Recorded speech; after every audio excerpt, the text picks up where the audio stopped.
네, 안녕하세요. 루루채널 루루입니다. 오늘 시황 관련 좀 말씀을 드릴 거고요. 먼저 코스피 지난주죠. 그러니까 추석 전이었으니까 좀 많이 시간이 지났어요. 그래서 뭐 지금 현재 자리가 뭐 크게 의미가 있진 않아요. 보시다시피 월요일, 화요일, 수요일 큰 폭으로 좀 내려갔고, 아무래도 이 당시에 이제 미증시가 좀 빠지면서 같이 좀 빠져주는 모습이 있었거든요. 근데 이거는 이제 추석 직전으로 좀 반영을 좀 더 과하게 이루어진 게 아닌가 싶어요. 나스닥 같은 경우는 지켜줘야 될 자리에서 지켜줬었거든요. 자, 지켜줘야 되는 자리가 여기라고 했어요. 이 저점 위치를 갖다 이 부근에서 버텨주는 모습이었는데, 이 당시에 좀 빠지면서 이것까지 반영을 다 하고 추가로 더 빠질 수 있겠다. 그리고 셧다운 이슈도 있으니까 거기에 모든 걸 반영해가지고 국장은 좀 그렇게 마무리가 됐던 것 같아요. 그리고 국장이 좀 마지막에 좀 과하게 좀 밀린 게 없지 않아 있다. 이렇게 좀 보여져요. 그리고 추석 동안에 이제 미증시는 어느 정도 다시 좀 되돌아오는 그런 모습을 좀 보였죠. 우리가 좀 쉬는 동안에 목요일, 금요일 그리고 어제까지 해가지고 3거래일 정도 좀 보여줬는데 다 끌어올리는 그런 모습이에요. 그래서 지금 121선까지 올려놨고, 그리고 앞전에 있었던 저점 부근을 갖다가 그 위로 지금 올려서 버텨주는 모습입니다.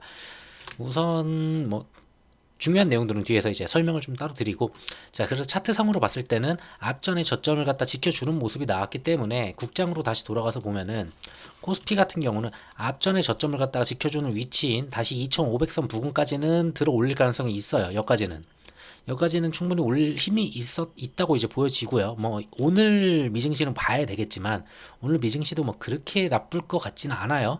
국채 금리만 좀 추가로 더 안 올라주면은 좋겠는데, 그건 몇 가지만 좀 문제 없다면은 특별히 뭐 발언 나오는 내용들이나 이런 것들이 좀 긍정적인 부분들이 좀 있을 거여서 여기까지는 올려줄 수 있어 보입니다. 근데 여기서 이제 추가적으로 더 올린다 하더라도 2520선이에요. 자, 앞전에 이제 지지를 받았었던 이런 자리 2525죠. 이 자리까지는 한 번 정도 뭐 미증시가 더 좋아진다면 한 번 정도 더 올라갈 수는 있어요. 자, 근데 여기서는 이제 조금 생각해 봐야 되는 게, 자, 계단식 하락이 나올 수 있다. 그래서 강하게 반등이 나온다 하더라도 2525, 정말 강하다면 2550이에요. 자, 여기서부터 차트를 갖다 그어 준다면은 대략적으로 만나는 라인이 2550이 되거든요. 그래서 여기서는 좀 저항이 물릴 가능성이 좀 높습니다. 지금 당장 여기서 2550을 갖다가 뚫고서 뭐 더 올라간다? 그러려면은 유가도 많이 빠져줘야 되고, 환율도 정상화돼야 되고, 달러 인덱스도 확 내려와 줘야 되고, 국채 금리도 좀 많이 무너져야 되고, 뭐 여러 가지가 전부 다 복합적으로 다 긍정적인 시그널을 내줘야지 그런 모습이 나올 거예요. 그래서 지금 현 상태에서는 볼 수 있는 거는 요 정도 볼 수 있을 것 같아요. 자, 요렇게 라인을 그어 놓으면은, 자, 이게 쭉 시간이 가면서 이렇게 올라가겠죠. 그러다 보면은 대충 맞물리는 자리가 한 2550 나올 것 같아요. 그래서 2550선 정도가 저항이 될 거고, 여기서 이제 돌파를 하느냐, 다시 눌리더라도 2500선을 갖다가 지지를 하면서 2550과 2500 사이에서 이 사이의 움직임을 이어가 주느냐, 요게 좀 중요할 것 같아요. 그리고 좀 강하게 빠지면은 2450까지도 빠질 수 있다고 했는데, 저는 추석 전에 여기까지 뺄 줄은 몰랐어요. 솔직히 나스닥 같은 경우는 버텨줬잖아요. 그래서 저는 추석 전에 여기서 버텨주고 마무리를 하고, 만약에 셧다운이 되든 뭐가 되든 안 좋은 게 터지면은, 아, 그러면은 추석 이후에 바로 2450까지 그냥 내리고 시작하겠구나, 요렇게는 봤어요. 근데 추석 전에 그걸 다 반영을 시켜 버리고 내렸기 때문에, 그리고 추석 동안에 특별한 악재가, 뭐 악재는 있었죠. 여러 가지 뭐 지표들의 악재들은 있는데, 뭐 나스닥을 보더라도 그 정도로 빠지진 않았거든요. 그래서 요만큼은 반등 가능성이 좀 있다. 좀 긍정적으로 볼 수 있는 한 주가 되지 않을까라고 봐요. 근데 뭐 매우 긍정적이진 않아요. 뒤에서도 말씀드리겠지만, 그냥 악재가 그냥 터질 만한 큰 악재가 있었는데 그게 터지지 않았다. 요 정도로 봐주시면 될 것 같습니다. 자, 그리고 증시 자금을 보게 되면은 국장 같은 경우는 당연히 추석 전에는 이제 자금을 많이 빼죠. 자금을 많이 빼다 보니까 아무래도 신용 같은 경우도 20조 4천억에서 20조 1천억까지 좀 빠지는 모습이고, 여기서만 보더라도 52조 단위에서 48조 단위까지 고객 예탁금이 많이 이탈을 했어요. 뭐 시장 금리도 문제가 있을 수도 있고, 그리고 채권 금리도 충분히 올라왔기 때문에 투자에 대한 매력도가 많이 떨어지긴 했어요. 주식에 대한 투자 매력도는. 뭐 채권에다 넣을 수도 있고, 방법은 여러 가지잖아요. 수익 볼 수 있는 방법들이. 자, 그래서 이쪽에 대한 매력도가 떨어지니까 고객 위탁금이 떨어지는 거는 좀 자연스럽다. 그럼 고객 위탁금이 다시 들어오려면은 이 시장이 어느 정도 V자 반등을 만들어주고 2,500선을 지지해주는 그런 안정적인 좀 모습을 보여줘야지 시장에 다시 돈이 들어올 거고, 그러면서 유동성이 좀 다시 돌면서 종목들이 좀 반등하는 그런 모습이 나올 거라고 봅니다. 지금 이 예탁금 쪽은 신용잔고가 막 터지니 뭐하니 이걸 보긴 좀 어려워요 지금은. 그래서 요거 터지기는 좀 어려워 보이고요. 다만 이제 예탁금이 부족하니까 외국인과 기관의 흐름에 따라서 개별 장세가 좀 계속 이어지지 않을까 그렇게 보고 있습니다. 자, 그리고 뭐 어차피 추석 지나고서 추석 전 데이터이기 때문에 이거는 그렇게 크게 의미는 없을 것 같아요 이번 주는. 자, 코스피 같은 경우는 추석 전만 보더라도 추석 전 3일 같은 경우는 자, 월화수였죠 추석 전에. 자, 전부 다 외국인 이탈하는 모습, 기관 같은 경우도 뭐 600억 거의 없는 거죠. 4천억 날렸으니까 둘 다 현물을 전부 다 날리는 모습이었고요. 선물 같은 경우는 좀 강하게 날렸어요. 외국인 같은 경우는 3천억 샀지만 그 다음날 1조를 갖다가 던졌고요. 뭐 장중에는 더 세게 던졌던 걸로 제가 기억해요. 좀 시간이 오래돼서 그러는데 제가 봤던 게 막 1조 1.6조인가 막 여기까지도 한번 던졌다가 이게 다시 막판에 샀거든요 분명히. 그래서 이렇게 나온 것 같은데, 그러고 2천억 정도 이렇게 좀 강하게 던지는 모습이었어요. 그러다 보니까 선물을 강하게 던지니까 코스피 같은 경우에도 지지해야 되는 그런 위치를 갖다가 결국 이탈할 수밖에 없었던 그런 모습인 것 같습니다. 뭐 어느 정도 이제 기관이 받아주긴 했지만 개인이 같이 받아줬기 때문에 이거는 어쩔 수 없이 받아주는 모습이었고 결국은 하락으로 갈 수밖에 없는 그런 수급이었다 그렇게 보여지네요. 지금 환율도 안 좋다 보니까 수급이 당장 뭐 개선된다 이렇게 보기는 어려울 것 같아요. 이쪽 수급이나 선물이나 코스피나 전부 다 환율 자체를 보더라도 수급 이탈이 계속 이어질 수밖에 없는 상황은 맞아요. 그래서 수급이 당장 개선될지는 좀 지켜봐야 될 것 같습니다. 자, 그래서 좀 종목들로 가서 좀 말씀을 먼저 드리고 해볼게요. 자, 우리 추석 전까지 끝난 다음에 그 다음에 나왔던 게 이제 좀 중요했던 지표가 이제 PCE예요. 뭐 아무래도 CPI를 봤으니까 PC는 어느 정도 겠다라는 거는 어느 정도는 예측이 돼요. 그래도 생각보다는 괜찮게 나온 것 같아요. 전월 대비해 가지고 0.4% 상승을 했다. 자, 고유가 영향일 뿐이다 이거는 그렇게 이야기를 하고 있고, 자, 근원 PC 가격 지수 같은 경우 0.1% 상승밖에 그치지가 않았어요. 그러니까 인플레이션 상황이 전반적으로 개선이 되고 있다는 거는 맞아요. 어느 정도 뭐 CPI고 PC도 어느 정도 조금씩은 개선되려는 그런 모습들이 있어요. 국제유가 오른 것만 뺀다면은. 그러니까 국제 유가만 좀 정상화되면은 이거는 완전히 확 다시 내려앉을 수 있는 그런 수치들이거든요. 그래서 국제 유가를 계속 중요하게 보는 거고, 그 국제 유가 때문에 뭐 이제 국제 금리도 같이 좀 오르는 그런 모습들을 계속 보여주고 있어요. 자, 뭐 간단하게 좀 더 보면은, 자, 8월달 PC 같은 경우는 전월 대비 이제 0.4% 상승을 했고, 뭐 7개월 만에 가장 큰 상승폭으로 고유가로 인해 가지고 휘발유 상승 때문으로 분석이 된다. 뭐 CPI 때도 똑같았죠. CPI 때도 많이 올랐는데 했는데 휘발유 상승 때문이다. 그 내용을 갖다 다 쪼개서 보니까 비슷했어요. 그게 어차피 계산법이 조금 다를 뿐이지 PC도 어느 정도 거의 비슷하게 볼 수 있거든요. 근데 연중 같은 경우는 PC를 많이 보니까 요걸 좀 더 봐주시면 될 것 같아요. 자, 그래가지고 변동성이 큰 에너지와 식료품을 제외한 게 이제 근원이잖아요. 뭐 근원 CPI, 근원 PC 둘 다 근원 같은 경우는 에너지랑 식료품을 빼는 거예요. 자, 그걸 다 빼니까 전월 대비 0.1% 증가하는데 그쳤다. CPI 때도 이랬던 걸로 제가 기억을 해요. CPI 때도 이걸 다 뺀 근원 CPI 같은 경우에는 0.1%였나? 0. 거의 미미하게 증가하는 수준으로 그냥 마무리가 됐어요. 그러니까 거의 전혀 오르지 않았네, 많이 잡혔네, 약간 이런 분위기로 그래가지고 지수가 떨어져야 되나 했는데 그대로 다시 들어 올리는 그런 모습이 나왔었거든요, CPI 때. 자, 그리고 월스트리트저널에서 이제 집계했었던 전문가 전망치가 0.2%였는데 그거보다 0.1로 더 줄었다는 거는, 적게 나왔다는 거는 어쨌든 간에 인플레이션이 잡히고는 있다라는 거는 보여줘요. 다만 이제 근원이 아닌 그냥 PC를 봤을 때는 0.4%를 상승을 했잖아요. 자, 이거는 이제 휘발유가 포함이 된 거예요. 이것까지 전부 다 내리려면은 휘발유 쪽이 좀 어느 정도 좀 빠져줘야 된다. 그러니까 국제 유가를 계속 봐야 되는 이유 중에 하나예요. 자, 그래서 요게 좀 나오면서 시장이 그래도 좀 버틸 수 있겠네라고 했는데 예전 같았으면은 요 정도 나와줬으면은 그래도 한 번은 좀 들어 올리는 모습이 나왔었거든요. 근데 바로 들어 올리질 못했어요. 그 이유인즉슨 미국에서 이제 바로 얘기가 나오는 게 10월 말일자로 해가지고 전부 다 이제 미국 정부가 이제 셧다운이 될 가능성이 있었거든요. 예산안이 통과가 안 되면은, 그래서 이제 예산안 통과가 안 되니까 임시 예산안이라도 좀 처리를 하자, 요렇게 나온 거예요. 근데 그게 계속 처리가 안 됐어요. 금요일 장 마감까지도 처리가 안 됐거든요. 그러다가 주말 중에 갑자기 좀 타결이 되면서 주말에 타결이 되면서 몇 시간 남기고였지? 한 9시간 남기고였나?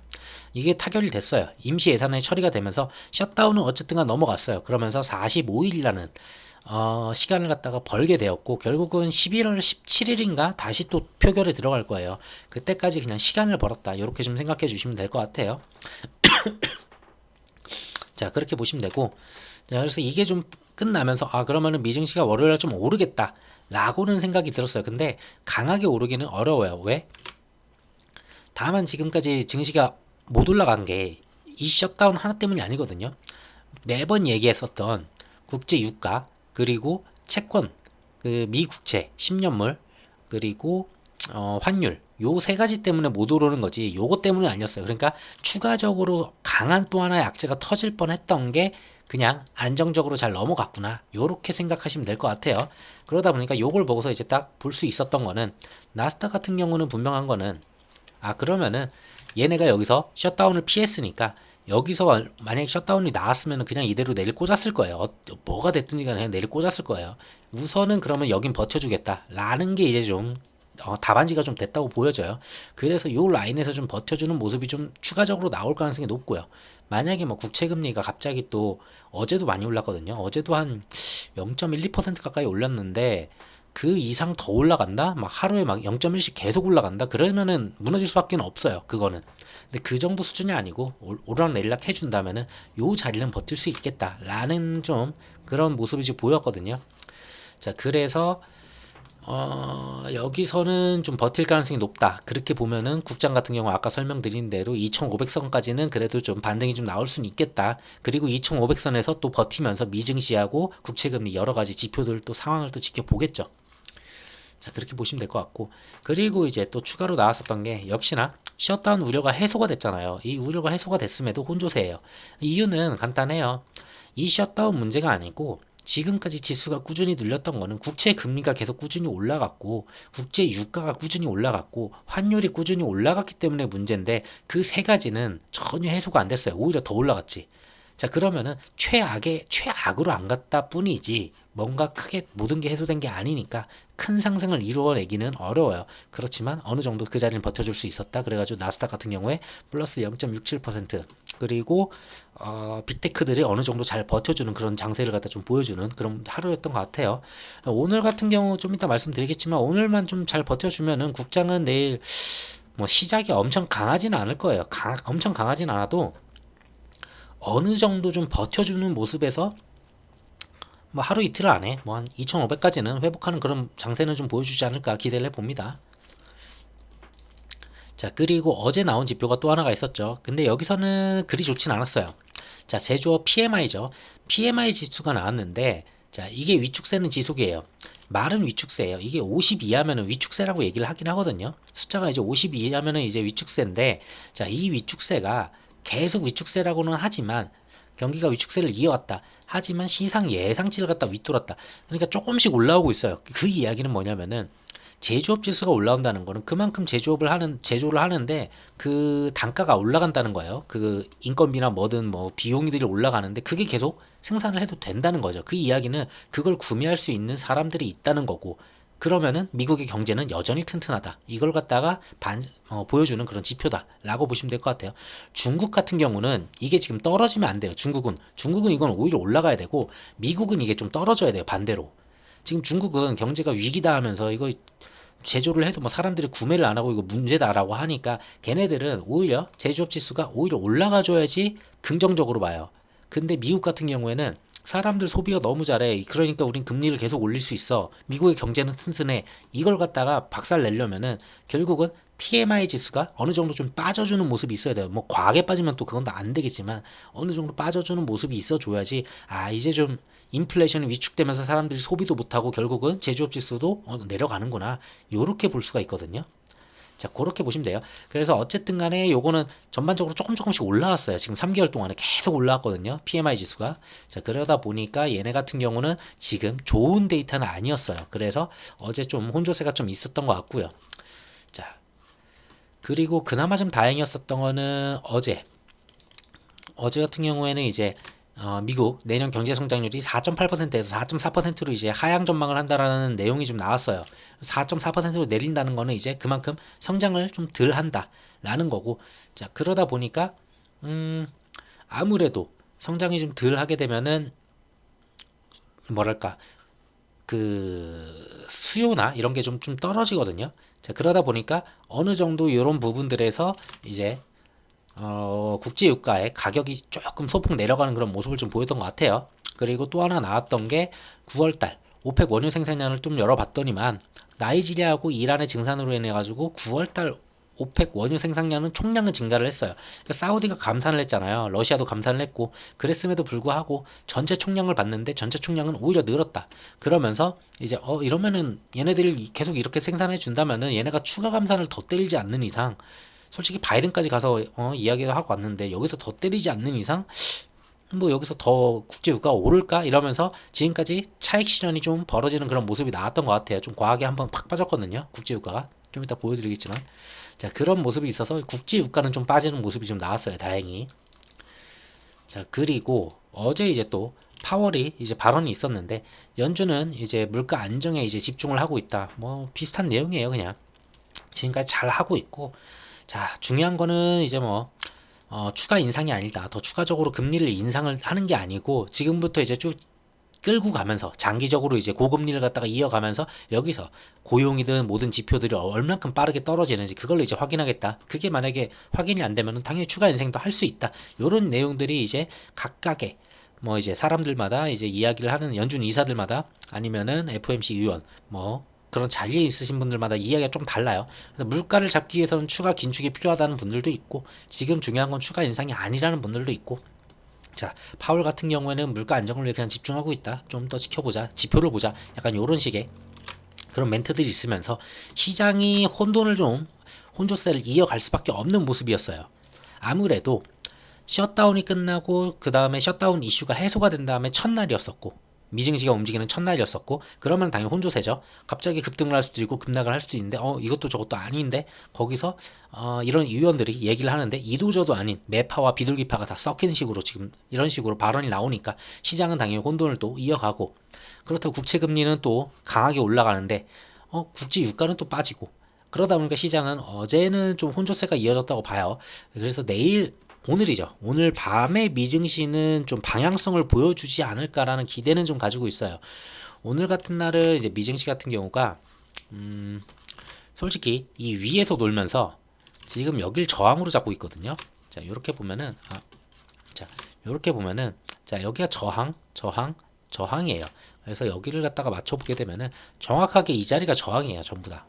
자, 여기를 못 넘고 있어요. 1330, 50에 13,350 정도? 요 라인대를 갖다가 지금 저항으로 물려있기 때문에, 자, 추가적으로 올라간다면은 여기서 좀만 더 많이 안 올려도 돼요. 그냥 좀만 올려가지고, 자, 이 갭 메우기 정도만 좀 만들어 준다면은 13,450 정도까지만 끌어올려줘도 시장은 어느 정도 좀 괜찮아질 거예요. 그러면서 국채금리가 좀 빠질 수가 있거든요. 여기까지만 들어 올려주면은, 요 저항대만 넘어주면은 국채금리 빠질 거예요, 좀. 자, 그런 모습이 나온다면은 시장은 좀 어느 정도 기술적 반등을 할 수 있는 그런 구간까지는 갈 수 있다. 자, 미증시 같은 경우도 좀 빠르게 빠졌다고 볼 수 있는 게, 자, 요렇게 빠졌어야 되거든요, 사실. 자, 고점 좀 했을 때 여기까지 못 쳤다라고 하더라도, 그래서 얘가 다시 올라온다면은 요 정도 맞고 다시 빠질 수는 있어요. 자, 그러면서 요 하락 채널을 갖다가 이어가면서 이제 가거든요, 보통은. 자, 지금 과하게 빠졌어요. 국채금리가 좀 빠르게 올라와서 그렇지. 자, 요런 식으로 본다면은, 자, 상승 추가적으로 못 때리고 하락, 지지 상승 추가적으로 못 때리고 또 하락, 여기서 이제 들어 올려준다면은 좋은데, 만약에 여기서 이걸 깬다면은 강하게 하락을 하겠죠. 근데 깨기는 쉽진 않을 것 같아요. 우선은 셧다운이란 걸 피했기 때문에 이걸 깰 만큼 강하게 하방으로 갈 만큼 그만큼 힘은 없을 것 같고, 여기서 버티거나 아니면은 추가적으로 올라가 주거나 요 정도 봐주시면 될 것 같습니다. 자, 그러니까 말이 좀 샜는데 다시 돌아와서 어쨌든 요런 내용들이 좀 있었다. 그래가지고 혼조세를 갖다가 보여줄 수밖에 없었고, 오늘 같은 경우, 이제 오늘 밤 같은 경우는 어제 혼조세를 지나고 이제 방향성을 좀 보여줄 만한 그런 위치는 맞아요. 그래서 좀만 좀 좋게 좀 나와주면은 시장은 단기 반등 구간은 가지고 있어요. 국장이든 미장이든 상방으로 단기로, 그러니까 하락 추세를 갖다가 끊어먹지 않더라도 하락하는 그 추세 있잖아요. 하락 추세의 그 상단을 갖다 터치하는 정도까지 단기 반등할 수 있는 구간이 있으니까 그 구간이 이제 나와주는지 그 정도 봐주시면 될 것 같아요. 당장 모든 게 해소가 되지 않으면은 딱 그 정도밖에 볼 수가 없어요. 상승을 볼 수 있는 구간은. 자, 그리고 그나마 좀 다행이었던 거는 미중 정상회담 계속 얘기가 나오죠. 바이든도 그렇고 시진핑도 그렇고 원하는 게 각각 있어요. 전부 다 계속 바이든이랑 트럼프 제가 비교를 하면서 이야기를 해드렸는데, 자, 11월에 왜 계속 얘가 하려고 하는지, 그리고 막 9월에도 만나려고 하고 바이든 계속 만나려고 하잖아요. 바이든은 재선을 위해서 무조건 중국을 만나서 중국이랑 딜을 해야 돼요. 딜을 해야지 중국이 러시아를 건드려가지고 전쟁을 그만하게 하든가 아니면 북한을 갖다가 좀 조율을 해가지고 자리에 좀 앉혀가지고 뭐 한 6개월 정도 이렇게 뭐 북핵 어떻게 좀 하는 것처럼 그냥 모양새로 만들어가지고 자기가 4년 동안 뭔가를 갖다가 해냈다. 이러한 그 성과가 필요하거든요. 지금 바이든은. 근데 성과가 지금 없어요.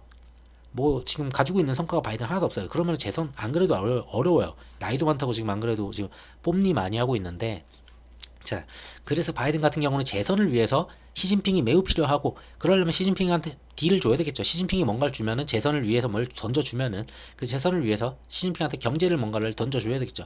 시진핑 같은 경우에는 지금 경제가 문제예요. 뭐 부동산도 지금 어떻게든 틀어막고서 지금 잡아주고는 있는데, 부동산도 그렇고 소비도 그렇고 여러 가지 문제들이 많은데, 이걸 갖다 풀어주려면은 미국이랑 좀 어느 정도 화해가 좀 되면서 경제가 확 돌게 만들어줘야 돼요. 그걸 갖다가 살려줄 수 있는 게 또 미국이니까. 그런 부분들을 좀 기대하기 때문에 만약에 이 딜이 맞아 떨어진다면은 분명히 정상회담이 이루어질 거고, 그게 아니고 바이든은 만나려고 하는데 시진핑이 안 만날 수도 있어요. 시진핑은 트럼프가 되는 걸 더 좋아할 테니까. 그래서 경제에 타격을 입더라도 바이든의 재선을 막겠다고 안 만날 수도 있으니까 그거는 좀 더 지켜봐야 될 것 같습니다. 그래서 11월에 이제 만나지는지 그거 좀 보시면 될 것 같고, 만난다면은 사실 이미 딜을 하고 만나는 거니까. 자, 근데 이제 미국이 이제 만나기 전에 먼저 이제 보통 협상 테이블에 가기 전에 협상에서 우위 자리를 갖다가 앉기 위해서 뭔가를 하나를 때려요. 뭔가 안 좋게 때려놓고서 만난 다음에 그걸 풀어주는 정도로 이렇게 협상을 하기도 하는데, 자, 미국이 또 얘기를 했어요. 조만간 대중국 반도체 수출 통제를 갖다 추가 조치를 하겠다. 중국한테도 이미 통지를 했다. 자, 이런 식으로 얘기를 했어요. 그 이야기는 중국을 때리면서 우리 만나서 좀 얘기를 해보자, 약간 이런 거죠. 그러니까 협상 테이블에 위에 앉기 위해서 이런 모습을 좀 보였다고 싶어요. 다만 이것 때문에 뭐 안 만난다 이건 아닐 거예요. 분명히 중국에서도 이거는 다 왜 저러는지 이해는 할 테고. 자, 그리고 바이든이 계속 위태위태 하기 때문에 사우디도 나가서 만나고, 빈살만 뭐 그렇게 안 좋아하는데도 빈살만 만나고 오고, 그리고 시진핑 뭐 좋아하지도 않겠죠. 시진핑 좋아하지도 않은데도 자, 시진핑한테 계속 만나자고 저렇게 계속 선을 대는 이유는 결국은 재선이에요. 자, 재선에 좀 걸림돌이 또 하나 생겼어요. 안 그래도 트럼프가 가상 대결에서 이미 9에서 10% 정도 이기고 있어요. 그 정도로 이기고 있는데 중도단체 제3의 대선 후보가 나와요. 지금까지는 바이든 대 트럼프 1대1이었어요. 그러니까 이렇게만 경쟁을 했을 때는 조금만 뒤집으면 돼, 뭐 9% 좀 뒤집으면 돼, 요 정도로 이제 막 얘기가 나왔었는데 3의 새로운 후보가 하나 또 나오는 거죠. 그러면 1대1대1이에요. 근데 이 표를 갖다가 어디서 나오느냐, 어차피 바이든과 트럼프 표가 이쪽으로 조금씩 가겠죠. 가겠는데 바이든 표가 더 많이 간다는 게 계산이에요. 그러다 보니까 트럼프가 더 크게 이길 가능성이 높아졌어요. 자, 지금 바이든의 상황이 지금 전반적으로 안 좋아요. 지금까지 4년 동안 한 것도 없어. 그러다 보니까 뭔가를 만들어내야 되고, 그렇다고 인플레이션도 그래. 자, 그러면은 바이든은 남은 기간 동안에 할 수 있는 거는, 제가 봤을 때는 국제 유가를 갖다가 어떻게든 낮추기 위해서 사우디가 원하는 걸 들어주고서 감산을 갖다가 증산으로 바꿔야 되고, 그 다음에 시진핑을 만나서 경제를 좀 해결해 주면서 뭔가 자기가 러시아 쪽을 풀었든 뭐 북핵을 풀었든 뭔가 푸는 모습을 갖다 하나 그림을 만들어 줘야 되고, 자, 그 정도까지는 나와줘야지 재선을 하면서 그래도 내가 이만큼은 임기 동안에 뭘 했어라고 이걸 얘기하면서 좀 지지율이 올라갈 수 있거든요. 그래서 지금 얘의 상태는, 바이든 상태에서 봤을 때는 뭔가를 열심히 할 수밖에 없는 상황이에요. 그래서 조금 더 지금 모든 지표들은 최악이지만 어느 순간 바이든이 잘 움직여가지고 긍정적으로 확 돌아설 수 있다는 그런 기대감은 충분히 있습니다. 자, 그런 상황이고, 자, 우크라이나 쪽은 계속 전쟁 중이어서 뭐 특별하게 말씀드릴 건 없어요. 그냥 EU에서 키이우에 집결을 했다고 합니다. EU 외교관들이 이제 키이우에 집결을 해가지고 내년도에 뭐 이제 7조 원대 우크라이나 지원안을 갖다가 추진을 하면서 하는데, 결국 한마디로 전쟁이 장기화되고 겨울 넘어간다는 거는 거의 확실시 된 것 같아요. 자, 러시아 같은 경우도 뭐 계속 전쟁을 하겠다고 하죠. 보면은 10월부터 우크라이나 점령지 주민도 이제 징집을 한다. 뭐 요 정도 이야기들이 있고, 결국은 뭐 남의 나라 사람이지만 얘네들도 전부 다 징집을 해가지고 전쟁에 나간다고 하니까 뭐 당연히 이거는 장기전으로 계속 이어갈 수밖에 없다 이렇게 보여지네요. 그래서 이쪽은 굳이 신경 안 써도 될 것 같아요. 뭐 핵을 떨어뜨리는 거 아닌 이상 우크라이나 안에서 그게 아닌 이상은 크게 문제될 건 없어 보여요. 자, 문제는 이거죠. 넘지 말아야 될 선들을 지금 넘었다는 거예요. 앞전에 있었던 고점 부근이었었던 요 자리를 갖다가 넘지 말았어야 되는데 한번 넘고 나니까 시원하게 또 올라가죠. 그러다 보니까 여기 그 다음 고점이었었던 부근을 갖다 넘지 말았어야 되는데 이 부근을 넘고 나니까 또 시원하게 올라가죠. 자, 이렇게 저항이었고 지지였었던 자리, 중요했었던 그런 자리들 갖다 넘어섰을 때는 진짜 그때부터는 하늘이 그냥 뚫린 것처럼 올라가요. 그냥 지금 이거는 달러 인덱스예요. 달러 인덱스인데 결국 그 달러가 얼만큼 강세냐인데, 자, 2023년부터 본 거예요. 2023년 중에 오늘이 지금 최고점이에요. 오늘 지금 현재가 지금 최고점이에요. 올해. 이 이야기는 달러가 굉장히 강세라는 거고, 지금 원달러 환율이 높은 게 뭐 한국에서 뭐 금리를 안 올려서 그렇다 이게 전혀 아니에요. 일본이나 중국이나 웬만한 나라들이 전부 다 이 달러 인덱스 때문에 환율이 지금 개판이에요. 그냥 우리나라만 그런 게 아니고 거의 달러만 그냥 미친 듯이 강해져 버리니까 모든 화폐들이 그냥 다 쓰레기가 되고 있어요. 그냥 그렇게 보시면 돼요. 단순하게 이게 한 국가의 문제가 아니고 그냥 달러가 너무 강해졌다, 달러 인덱스가 너무 강해서 이렇다 이렇게 보시면 될 것 같아요. 그래서 자, 최근 1년을 보더라도 1년 중에 가장 최고점이 지금 위치하고 있다 이렇게 보시면 될 것 같고요. 그러다 보니 결국은 지켜줘야 됐었던 자리가 전에도 말씀드렸지만 1350원, 아무리 못 막아도 앞전에 고점이었었고 고점 부근이었었고 고점이었었던 이 1350원 바로 직전의 자리는 막아줬어야 돼요. 원달러 환율이에요. 달러당 이제 원달러 환율인데, 자, 요 자리를 넘었으니까 그냥 그 위에서 놀잖아요. 지지를 갖다가 이제 1350원을 지지를 하면서 올라갔다가 떨어지더라도 1350원 또 올라가고 또 올라가고 계속 올라가는 거예요. 이걸 이제 정부에서 이제 뭔가를 막기 위해서 계속 달러를 갖다가 풀어내면서 이제 그걸 던져야 되는데, 던질 수 있는 것도 한계가 있겠죠. 한국에서도. 자, 그나마 마지막으로 막아줄 수 있는 자리가 여기에요. 굳이 긍정적으로 보자면은, 자, 여기 보이시죠? 고점을 한번 찍었던 적이 있어요. 이 자리가 이제 약간 저항이 될 거야. 1360원. 지금 현재 자리인데 이 1360원에서는 한 번 정도 눌릴 수는 있어 보여요. 내일 국장이 시작이 되면서 이제 정부도 좀 가동을 하고 되면은 이제 구두 개입도 좀 들어갈 거고, 그랬을 때는 다시 여기까지 내려올 것 같아요. 그냥 만약에 내려온다면은 여기를 갖다가 하방으로 더 세게 내리려면은 달러 인덱스가 확 내려와 줘야 되는데 그건 어렵고, 구두 개입으로 여기까지 내릴 수는 있어요. 구두 개입이나 아니면 달러 좀 던져가지고 정부에서 개입 좀 하면은. 그래서 1350까지는 충분히 내릴 수 있고 1340 얼마까지 내릴 수는 있어 보입니다. 어쨌든 간에 이 고점을 넘었으니까 언제든지 간에 다시 추가적으로 올라갈 수 있는 상황은 분명히 있다 이렇게 보시면 될 것 같고요. 그래서 여기도 지금 안 좋아요. 지금 환율 쪽도 달러 인덱스가 너무 높아요 지금.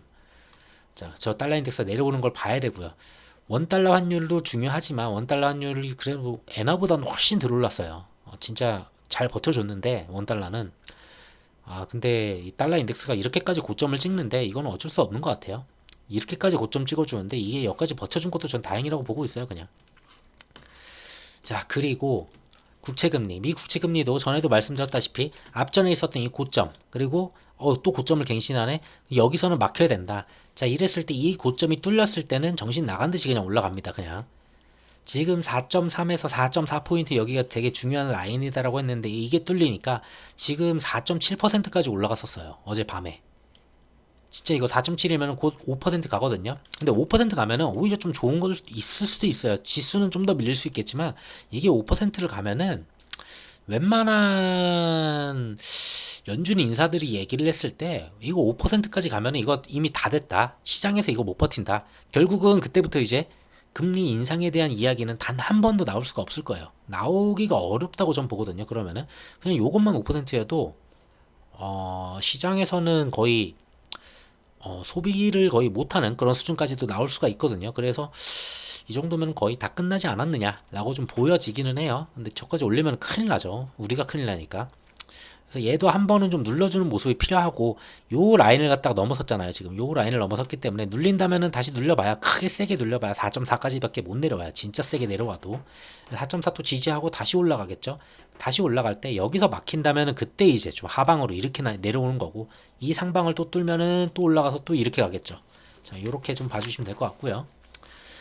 자, 그리고 국제 유가. 국제 유가를 보더라도, 국제 유가도 전에도 말씀드렸지만 94불 정도를 넘었으면 안 된다고 한번 말씀드렸어요. 94불이 여기인데, 자, 요 라인 94불 여기가 되게 중요하다라고 했었는데, 여기에 지금 뉴스가 엄청 많이 붙었거든요. 뉴스 막 돌파가 막 나오니까 뉴스가 엄청 많이 붙어서 이렇게 안 보이는데, 이 당시에 97불까지 갔어요. 자, 그러니까 94불 넘었으니까 또 하늘 모르는 줄 모르고 그냥 뚫어버리는 거죠. 근데 어제 좀 확 내렸어요. 근데 내리더라도, 자, 그래도 어제랑 그제 좀 확 내렸거든요. 보시다시피 거의 96, 97 여기까지 갔다가 그래도 지금 88까지 내렸어요. 좀 많이 내렸어요. 어젯밤에. 그래서 어우 유가는 좀 괜찮아졌네 라고 하는데, 우선은 지금 여기를 지지선으로 좀 보고 있거든요. 얘네들이 보시다시피 이렇게 보면은, 자, 여기 저항 있죠. 저항 있었고 여기 지지받았고 지지받았고, 그럼 요 라인이 중요해요. 88불이. 근데 여기보다 한 번 더 떨어져 준다? 그러면 확 내려와서 여기까지 내려올 거예요. 한 85불까지. 자, 그러면은 좀 긍정적인 시그널이 나올 수 있어요. 자, 그래서 유가가 한 번 더 빠져주는지 그거 좀 확인하시면 될 것 같고요. 자, 국채금리도 조금 한번 잠깐 일시적으로 빠지더라도 4.4까지만 내려왔으면 좋겠고, 환율은 1340까지만 내려와도 되게 잘 내려왔다고 생각할 것 같아요. 지금으로 봤을 때는. 그리고 달러 인덱스 같은 경우에는 지금 한번 너무 많이 올라서, 얘는 달러 인덱스는 한 105불까지는 내려와주는 모습은 나올 수도 있어요. 왜? 얘가 여기가 고점 돌파 나왔으니까 돌파한 다음에 확인 자리 한번 주려고 여기까지 내려올 수는 있어요. 자, 그 정도 나와 준다면은, 이렇게 모든 시그널들이 지금 말씀드린 대로 그 정도로만 조금만 내려와 준다면은, 시그널들이 갑자기 좀 괜찮아졌네 라고 하면서 지수는 단기적인 반등은 보일 수가 있어요. 아까 그 단기 반등이라는 게 그렇게 세진 않아요. 해봤자 한 80포인트, 진짜 세봐야 100포인트 수준이어서. 자, 그 정도 보시면 되고, 그래서 다음 주에 좀 봐야 되는 게 뭐냐라고 했을 때는, 우선은 당장은 오늘 저녁이죠. 미증시의 방향을 한 번 정도는 더 보여줘야 돼요. 어제 미증시 같은 경우에는 아시다시피 혼조세였잖아요. 그러니까 어느 쪽 방향을 할지 몰랐던 이유는 아까 말씀드렸고, 자, 그런 상황이었는데, 결국은 오늘 좀 중요한데, 그나마 보스틱 의원이 이제 연설이 있어요. 보스틱 같은 경우에는 그래도 좀 비둘기파예요.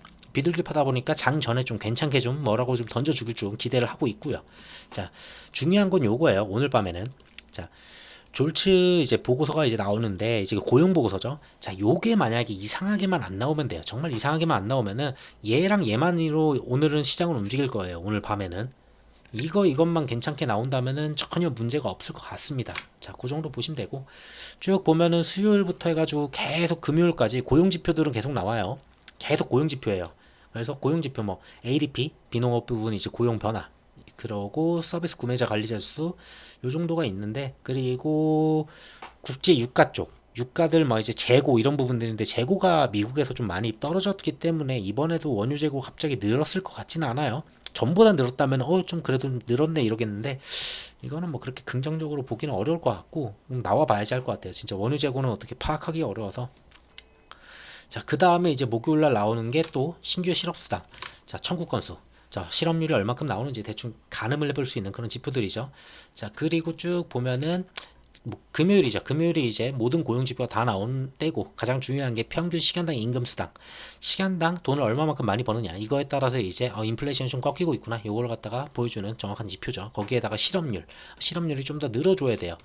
3.8%가 지난번이고 이번에 3.7%를 예상한다고 했으니까, 더도 말고 3.8%만 정도만 해줘도 괜찮지 않을까 라고는 보고 있어요. 그 정도면 충분할 것 같고, 나머지 이제 위원들이 좀 언급하는 게 좀 있는데, 당장 오늘 밤에 이제 언급하는 이제 보스틱 말고 이제 그 이후에 좀 언급하는 애들 중에서 굳이 나쁜 애를 좀 고르자면은 뭐 어디 있을까?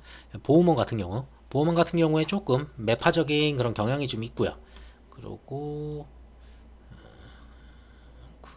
보다 보면은 메스터 이 친구도 좀 약간 매파적인 게 있고요. 요 정도 빼고는 나머지 분들은 그냥 중도 아니면은 약간 비둘기 쪽이라고 좀 보시면 될 것 같아요. 그 정도로 좀 봐주시면 될 것 같고, 그래가지고 저 정도 친구들만 이상한 소리만 안 하고 지금 말한 게 전부 다 복합적으로 다 맞아 떨어야 되는 게 좀 어렵긴 하겠지만, 자, 우선 당장은 오늘 밤에는 얘네 둘만 좀 우선 보면 될 것 같습니다. 그랬으면은 내일부터 국장은 어느 정도 추석 동안에 최악의 그 시간이 아니었고 오히려 최적의 시간이었죠. 뭐 만약에 그게 있었다면은 우리가 최악의 시간은 이거였죠. 만약에 추석이 아니었다면 셧다운이 이야기가 나왔으면은 목요일 금요일은 거의 국장은 거의 말도 안 되듯이 더 박살이 나서 거의 2400까지도 갔을 거라고 좀 봐요. 충분히. 그래가지고 추석이 있었던 게 오히려 좀 다행이다 이렇게 봐주시면 좋을 것 같아요. 그냥 잘 피해갔다 이렇게 해석이 될 것 같네요. 자, 어쨌든 그렇고, 자, 그런 다음에 9월. 뭐 이제 굳이 얘기하자면은 이제부터는 국장은 봐야 되는 거는 실적인 것 같아요. 실적이고, 그리고 한국이 얼마만큼 잘 버텨주느냐에 따라서 환율도 어느 정도 좀 잘 버텨주는 거거든요. 무역 수지가 흑자가 나줘야지. 흑자가 난다는 거는 달러가 그만큼 들어온다는 거잖아요. 그리고 우리가 그 달러를 다시 던져요. 왜? 환율을 방어하려고. 막 집어 던지는 거예요. 다시 또. 이거 벌어와야 돼요. 우선 한국으로 달러가 계속 들어와야 되는 거고, 그러고서 이 달러 갖다 다시 던지려면 들어와야지 던질 거 아니에요. 뭐 창고에 쌓이는 거 계속 던질 수 없잖아요. 자, 그러니까 요걸로 봤을 때는 어느 정도 환율 방어는 좀 해줄 수 있을 거는 같아요. 지금 4개월째 계속 흑자를 갖다 보고는 있으니까 어느 정도는. 뭐 다행인 거는 진짜 희한하게 잘 돌아가는 게, 이거는 좀 번외이긴 한데, 한 번은 자동차 수출, 차가 잘 나가가지고 한 달 잘 막아주고, 한 달은 배터리, 그리고 이번에는 반도체. 지금 돌아가면서 지금 한 번씩 해주고 있거든요. 그러면서 지금 수출을 갖다가 계속 어쨌든 간에 잘 방어를 좀 해주는 그런 모습입니다. 자, 무역 수지는 어쨌든 잘 방어를 해주는 것 같고, 자, 그리고 중요한 건 이거죠. 어차피 국장은 반도체 종목이 워낙에 많다 보니까 반도체 종목이 전체적으로 무너지면은 솔직히 딴 종목들이 가기가 힘들어요. 시장 자체가 무너지고 있으면은 이쪽 종목이 무너져서 내게 무너져라는 그런 모습이에요, 그냥. 자, 그래서 어느 정도는 얘네들이 미친 듯이 올라가면은, 얘네들이 반도체들이 막 신나가지고 다 같이 달려가면은 그때는 이제 반도체 장세가 돼버리니까 소외가 될 수 있어요. 내 종목들이 소외가 될 수도 있는데 반도체가 없으면은, 자, 그게 아니고 반도체가 적당히 유지만 하면서 반도체가 적당히 조금만 올라가 주면은 뭐 평균적으로 한 0.5에서 1% 정도 요 정도만 올라가 주면은 그나마 테마 장세도 좀 움직이고, 그 다음에 섹터도 좀 돌아가면서 움직이고, 좀 장이 좀 괜찮아지거든요. 그래서 중요하게 볼만한 거는 우선은 삼성전자. 자, 3분기 잠정 실적이 이제 발표가 좀 있어요. 그리고 이제 실적 시즌이잖아요. 실적 시즌이니까 실적 종목들은 당연히 좀 주의 깊게 좀 보셔야 되고, 실적 종목에 좀 포커싱을 하는 게 좋을 것 같아요. 그리고 달러가 워낙 강세니까 실적 종목이면서 해외 수출이 많은 비중이 높은 종목, 그리고 해외 수출 비중이 높은데 그걸 달러로 받는 종목, 달러를 들고 있었을 때, 그리고 그냥 차익을 보는 종목들도 되게 많거든요. 그 사업 보고서 보게 되면은 그런 종목들 위주로 좀 잘 보시면 좋지 않을까 그렇게 보고 있습니다. 어차피 돈 잘 버는 회사들은 뭐가 되든지 간에 잘 버는데 거기에 달러 강세까지 좀 이어져 주면은 좀 괜찮게 받아들이겠죠. 자, 그렇게 보시면 되고, 그래서 얘네들이 어느 정도만 좀 잘 나와서 적당히만 나와준다면은, 좀 버텨만 잘 주면은 저는 시장은 버텨주는 이제 모습은 나올 거라고 봐요. 그래서 국장 같은 경우는 최하단은 2450이에요 진짜. 와, 이거는 여기까지 이렇게 선반영을 이렇게까지 때릴 줄은 몰랐어요 저는. 자, 여기까지 우선 내려왔다 보니까 이번에 올라간다면 여길 맞겠죠. 당연히 저항이에요 여기가. 2500 부근이 저항이에요 무조건. 자, 이거를 돌파를 해야지 2520까지는 올라갈 수 있어요. 그러니까 두 번에 나눠서 올라갈 거야. 올라간다고 하면은 진짜 잘 올라간다, 미증시가 빵빵하고 올라가 준다 그러면은 한 번 올라가서 2500, 또 한 번 올라가서 2520 정도. 자, 그 다음에 진짜 미증시가 좋고 뭐 국채금리가 또 좋았다 그래 봤자 저는 2550이라고 봐요. 해봤자 2550 정도 여기까지예요. 그래야지 요 라인이랑 맞췄을 때 여기서 딱 저항 맞고 눌림 맞고, 그 다음에 2500을 갖다 지지를 하는지 다시 한번 봐주시고, 들어 올릴 때 2550을 넘는지 아니면은 그냥 박스권을 유지하면서 이 박스권으로 한두 달 더 이어가는지 요렇게 보시면 될 것 같아요. 만약에 나쁘게 이야기를 한다 그렇다면 여기서 2500 때리고 여기서 무너지겠죠. 그러면서 2400 초반대까지도 갈 수는 있겠죠. 요런 식으로 만약에 하락을 나온다면은 그거는 이제 하루하루 지나면서 미증시도 보시고, 뭐 국채금리, 그리고 유가, 그리고 달러 인덱스, 그리고 원달러 환율 다 같이 보셔야 돼요. 그걸 보시면서, 그리고 수급까지, 자, 방향성을 어느 정도 보시는 게 좀 장중에 좋다. 그래서 오늘 밤 보시고 내일 아침에 장 전에 한번 보면은 대충 어느 정도 내일 장까지 국장은 어쨌든 간에 내일은 어느 정도 오를 거라고 보이거든요. 특이한 것만 안 터지면 오늘 밤에. 그러면 한 2,500까지 때려놓고서 그 다음에 수급이랑 이것저것 다 같이 보시면 될 것 같아요. 내일 장 지나고서. 그러면은 하방으로 찍어도 어디까지 찍을지 그렇게 좀 봐주시면 될 것 같은데, 장이 솔직히 쉬운 장은 아니에요. 지금 절대. 지금 장은 솔직히 어려운 장 맞고, 이 하락 추세에 있는데, 자, 요러한 하락 추세에 있어요. 나스닥도 그렇고 전부 다 하락 추세에 있잖아요. 자, 요러한 하락 추세에 있는데, 이 하락 추세에서 발라먹는 거거든요. 사실 비중을 갖다가 늘렸다가 줄였다가 하면서 발라먹는 거예요. 자, 이렇게 놓으면은, 자, 때리고 때리고 때리고, 자, 고점 저점 고점 저점, 그럼 또 올라가겠죠. 여기선 비중을 좀 늘리고 다시, 그 다음에 요쯤 가면은 비중을 또 줄이고, 계속 이렇게 발라먹어야 돼요. 이건 어쩔 수 없어요. 그러다가 옆으로 이제 박스권을 딱 만드는 그 순간이 있거든요. 딱 그 순간이 왔을 때 더 이상 하방, 그 하단을 갖다가 지금 계속 내려주잖아요. 하단을 여기서도 내려줬고, 이 하단을 내려주지 않고 옆으로 이제 맞춰줄 때, 그때가 이제 박스권이 만들어지는 그 구간인데, 그때를 갖다 노리시고서 그때 이제 좀 비중을 좀 더 실어주면서, 아, 이제 저점 왔다, 어디서 돈 좀 끌어와가지고 좀 만드시면은 좀 되지 않을까. 지금은 하방 추세다 보니까 솔직히 많이 어렵긴 해요. 그래가지고 제가 봤을 때는 예탁금이 추석 때문에 나간 것도 있지만, 이래저래 전반적으로 좀 있으면 또 그거 그 얘기 있잖아요. 또 한 11월 넘어가면서부터 11월까지 이제 막 3분기 실적 어쩌고저쩌고 할 때는 3분기 실적이 좋지도 않은 회사들이 되게 많을 거예요. 3분기 실적 안 좋은 회사 되게 많을 거고, 환율도 요 모양이니까 지금. 자, 근데 그게 끝나자마자 또 나오는 얘기는 12월에 바로 그 얘기가 나와요. 분명해요. 또 대주주 물량 뭐 이탈한다고 그 얘기가 또 나올 거예요. 그러면서 대주주가 많은 종목들, 이건 분명 2차전지 얘기 나오겠죠. 거기에 개인들 자금 굉장히 많이 들어갔잖아요. 거기 대주주 많잖아요. 그러면은 걔네들이 또 이제 도망간다 어쩐다 하면서 또 거기서 눌리면서 코스닥 또 눌리면, 코스닥이 또 눌리면 전 종목 코스닥 또 눌리고, 솔직히 장이 쉽지는 않아요.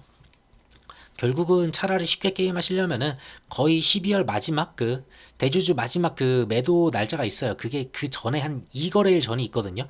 그걸 하루 지나면서 바로 그때 다시 들어오는 것도 방법 중에 하나죠. 주식에는. 그렇게 좀 봐주시고, 어려운 증시니까 그만큼 보수적으로 계속 운영하시는 게 아직까지는 좋다고 봅니다. 보수적일 필요가 없는 딱 그 시기가 있는데, 그거는 아까도 말씀드렸지만 국제 유가가 여기까지는 기술적으로 내려올 수 있다 했잖아요. 채권 금리가 4.4%까지, 4.3% 미만까지 막 내려온다. 그러면 하방 추세는 맞아요. 이제 좀 떨어지는 거예요. 그러면은 좀 달려들어도 돼요. 이럴 때는. 그리고 환율도 단기적으로 빠져봐야 1345원 정도일 거예요. 단기적으로 좀 많이 빼준다고 하더라도. 근데 그거보다 더 내려간다, 1300 한 30대가 막 보인다, 그러면은 달려들만 해요. 자, 그리고 국제 유가는 좀 어느 정도 내려와서 솔직히 이거는 이번에만 좀 내려가면 될 것 같거든요. 한 86불 아래만 좀 내려와도 86, 85불 정도만 오더라도 이제는, 얘는 이제 그래도 조금, 그래도 다행히 좀 안정적으로 왔네, 여기서 좀 버텨주나에만 확인하시면 될 것 같고. 자, 그래서 이러한 지표들이 세 개 다가 뭐 전부 다 우리가 원하는 그런 자리까지 내려와 준다면은 충분히 달려들어도 돼요. 근데 그게 아니라면은 보수적으로 하는 게 좀 맞다고 봅니다. 계속. 다만 이런 식으로 계단식 하락이라고 생각했을 때는 어느 정도 비중은 넣었다 뺐다는 계속 반복을 하시는 게 가장 좋아요. 운영하시기에는. 그 정도 말씀드리고, 다음 주, 이번 주죠. 내일이죠. 내일부터 이제 딱 3거래일인데 또 수목금 있잖아요. 금요일 또 어차피 또 투심 또 빠지는 그런 날이다 보니까 수요일부터 뭐 달려들어도, 갭 세게 뜬다면, 만약에 내일 갭이 세게 뜨면은 굳이 달려들 필요 없겠죠. 왜? 어차피 세게 뜨면은 누르니까. 그래서 굳이 천천히 달려들어도 되는 그런 지표들이다. 지금 당장 막 급해가지고 이거 막 내일 빨리 사야 돼 이럴 지금 지표들은 아니에요. 굳이 그럴 필요가 없어요. 그냥 천천히 들어가셔도 돼요. 제가 봤을 때는. 그래서 운영 조절 잘 하셨으면 좋겠습니다. 오늘까지 이제 휴일이니까 남은 휴일 잘 보내셨으면 좋겠고요. 내일 뭐 성투 되시길 바랄게요. 감사합니다.